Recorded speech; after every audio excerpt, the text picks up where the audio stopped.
feel very fortunate because I feel so blessed to be able to be from two cultures and know two different worlds that are completely different and tying in together. My mother is from Mexico, from Chihuahua, and my dad is from Monterrey, and I was raised in Texas. So to be able to be a part of two countries that are completely different, but then at the same time they have a lot of similarities, I think truly is a big, big blessing. I think you can love both countries. I think you can get, at the same time that they're similar, you can get different things from each country. And what I derive from Mexico is that the culture is very warm, very loving, and very supportive. And that's the one thing that I get from there.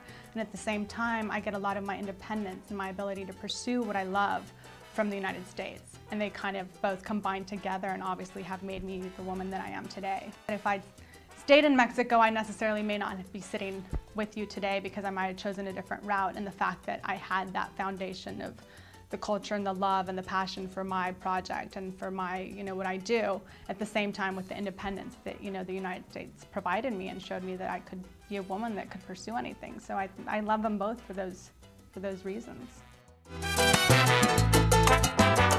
The Art of Being was a project that I developed and put up in Los Angeles, California, and it was a monologue show that came to be because I'd been in Los Angeles for 10 years and I was able to get work in the Spanish market a lot.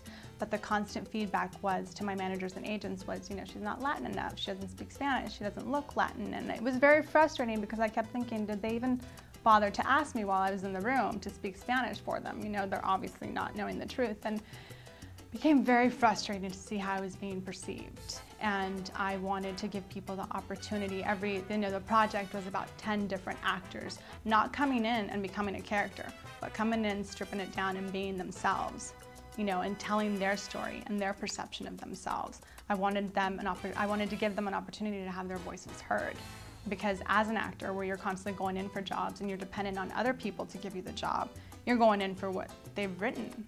And it became very, I was just like, I'm done reading for these characters with these heavy accents. Let me tell you who I am. And in the process, let's have these 9 other people tell you who they are. And the whole thing became just so wonderful because for me, it's so personal. It came from me. It was about bridging that gap of loneliness and humanity, because I think that we create so much separation amongst ourselves with our choices. And it became something from that angle, and it became something very personal and something that I thought, I'll do it for a few days in LA, and something wonderful came from it, that I never expected. And it was all about that art and that essence of giving something back to the community and letting these actors, get up there and do something completely different. I discovered that I'm stronger than I thought I was because I was the person behind the entire project and the one person that kept it going, and I didn't have a budget to hire anyone. So I was doing absolutely everything in the project. So from, everything from burning the music to creating the program to running the rehearsals to there was one flaw we had one day and we had no tech, and I went up in that booth and I learned how to run that so that the actors could have, a sense of what was going to happen opening night. The actors learned from themselves because we're constantly being told, when you go in and you do a character, that's not what I wanted, or that's not how I wanted it. And it was their opportunity to just be like, this is who I am. And I think they learned that it was okay to just be who you are, because I think sometimes we get caught up so much in the characters, we forget where it's okay to be yourself and to not be so cautious or worried about what people think about you, because we're constantly being judged on a daily basis when we're either working or going for auditions. So I think this was the one environment where they could just come in and just be who they were and be okay with it. And that's what I wanted to provide for them. We have passion. I think we have frustration. I think we have a lot of things. And I think those ladies that you mentioned, Salma Hayek, Jennifer Lopez, have kicked down doors and opened doors for me so that I don't personally have to do a lot of stuff of what they've been able to do. In a sense, they've made it easier for me. And I think a lot of it stems from the frustration that, you should be getting work, you could be working more. And I always say this all the time, that ratio of jobs to actors is completely off. So there comes a point where you begin to feel like maybe it's you, when in reality it's not. So you have to get behind your projects and move forward and push for what you believe in. And these women have done it, and they're just an example to follow, because you see them doing it and you think to yourself, you know what, I can do it too.